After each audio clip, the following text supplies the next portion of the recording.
Hello everyone and welcome back to another video from Crazy Gamer. In this video, I'm going to show you how to change your username on the Marble Snap game. So let's get started right away. First of all, open up the Marble Snap game on your device and complete through the basic tutorial levels if you are playing the game for the first time. Once you are taken into the main menu, if you wish to change the username that you have already set, then tap on the gear icon at the top left corner, which will open up the settings page. From this page, scroll down and you will see the player name option. Go ahead and tap on this, and now you will be able to change your name.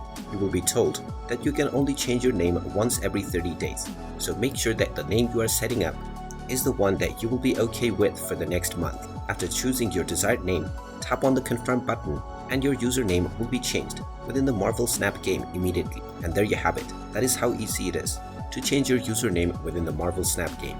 If you find this video helpful, make sure you hit that like button and subscribe to our channel if you haven't done so already.